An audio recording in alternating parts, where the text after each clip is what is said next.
तुम जैसे नालायक मुझको बर्बाद करोगे। तुम लोगों के बाप दादाओं को भी मैंने लोहे के चने चबाए हैं। आज मैं अगर तुम लोगों जैसे लोगों की चलती ना मूवी माफिया, और तुम जैसे सड़े हुए सूडो जर्नलिस्ट की चलती, तो आज मैं इंडिया की टॉप एक्ट्रेस और हाईएस्ट पेड एक्ट्रेस नहीं होती। मैं तुम्हारे सामने हाथ जोड़ती हूँ और कह रही हूँ कि प्लीज़ मुझे बैन करो। नमस्कार दोस्तों, आज मैं अपनी जो हमारी इंडियन मीडिया है उसके बारे में आपसे कुछ कहना चाहती हूँ। लेकिन मैं ये ज़रूर कहूँगी कि ऐसा नहीं है कि हर जगह अच्छे लोगों के साथ में कुछ बुरे लोग भी होते हैं। और जो मीडिया है उसने जितना मुझे प्रोत्साहित किया है, जितना मुझे प्रेरित किया है, इतने अच्छे सलाहकार, इतने अच्छे दोस्त जो मुझे मीडिया में मिले हैं, मैं कहूँगी कहीं ना कहीं मेरी सफलता में उनका बहुत बड़ा हाथ है। उनकी मैं हमेशा आभारी रहूँगी। लेकिन जो दीमक की तरह जो एक सेक्शन मीडिया का है जो हमारे देश में दीमक की तरह लगा हुआ है, और उसको धीरे धीरे करके उसकी गरिमा को, उसके स्मिता को, देश की इंटेग्रिटी को, देश की एकता को आए दिन अटैक करता रहता है। आए दिन इनके जो भी है झूठी अफवाहें फैलाते रहते हैं। अपने गंदे भद्दे विचार, देशद्रोहिता के जो विचार हैं वो ओपनली सबके सामने रखते हैं। और इनके खिलाफ हमारे कॉन्स्टिट्यूशन में किसी भी तरह का कोई भी ना पेनल्टी है और ना ही कोई सज़ा है।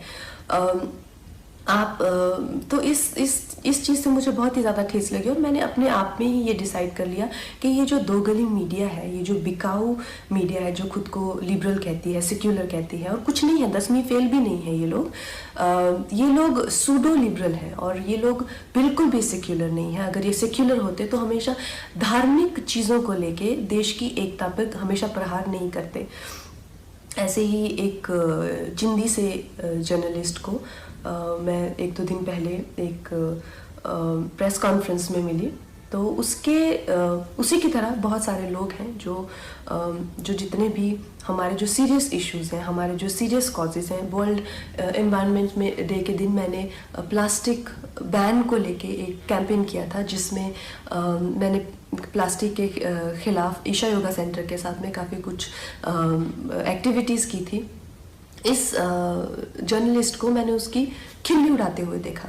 फिर मैंने काउ स्लॉटर के अगेंस्ट, एनिमल क्रूलिटी के अगेंस्ट एक कैंपेन किया, उसका भी ये मजाक उड़ा रहा था। एक शहीद पे मैंने फिल्म बनाई, उसके नाम की खिल्ली उड़ा रहा है। और प्लीज़ आप ये गौरतलब ये है कि इनके पास किसी भी तरह का कोई तर्क वितर्क, समीक्षा या विचार, जो कि एक पत्रकार का हक है, उस तरीके से नहीं गाली गलौज करके, गंदी बातें लिख के, प्रोफेशनल ट्रोल्स जो हैं खुद को मुफ्त का खाना खाने पहुंच जाते हैं ये हर जगह प्रेस कॉन्फ्रेंस पे।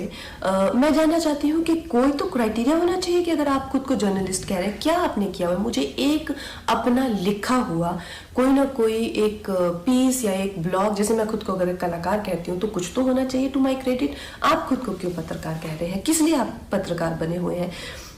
इन 3-4 लोगों ने मिलकर, क्योंकि मैंने उस इंसान के प्रश्नों का उत्तर देने से मना कर दिया, मैंने कहा एक इंटरनेशनल को मैं क्यों एंटरटेन करूं? मेरे पास किसी भी तरह के देशद्रोही के लिए 0% टॉलरेंस है।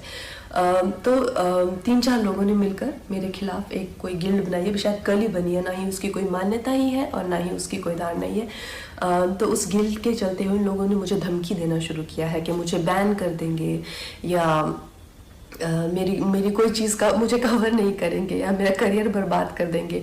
अरे नालायकों, देशद्रोहियों, बिकाऊ लोगों, तुम लोगों को खरीदने के लाखों भी नहीं चाहिए। तुम लोग तो इतने सस्ते हो, 50-60 रुपए में बिछ जाते हो। जो अपनी देश के साथ गद्दारी करे, अपनी ही थाली में जिसमें खाते हैं उसी में छेद करते हैं। तुम जैसे नालायक मुझको बर्बाद करोगे। तुम लोगों के बाप दादाओं को भी मैंने लोहे के चने चबाए हैं। आज मैं अगर तुम लोगों जैसे लोगों की चलती ना मूवी माफिया, और तुम जैसे सड़े हुए सूडो जर्नलिस्ट की चलती, तो आज मैं इंडिया की टॉप एक्ट्रेस और हाईएस्ट पेड एक्ट्रेस नहीं होती। मैं तुम्हारे सामने हाथ जोड़ती हूँ और कह रही हूँ कि प्लीज़ मुझे बैन करो, क्योंकि मैं नहीं चाहती कि मेरी वजह से तुम लोगों के घर में चूल्हा जले। और इससे ज़्यादा बड़ा एहसान आप मुझ पे नहीं कर सकते कि आप मुझे बैन कीजिए। और जो भी मेरे भाई बहन इस देश के जो युवक युवतियाँ हैं जिन्होंने इन लोगों का बहिष्कार किया है, और जब मणिकर्णिका फिल्म भी आई थी और मूवी माफिया उसके अगेंस्ट पूरी गैंगअप हो गई थी, तो इन बच्चों ने इतने अच्छे तरह से हर दिन we stand with Manikarnika trend किया, उस फिल्म को बहुत सफल बनाया। फिल्म ने 150 करोड़ से ज़्यादा का बिजनेस किया, और इस चीज़ से मुझे इतना गर्व है अपने देशवासियों पर। आप लोगों के लिए जो हो पाएगा उससे भी ज़्यादा करके दिखाएंगे। बहुत बहुत धन्यवाद।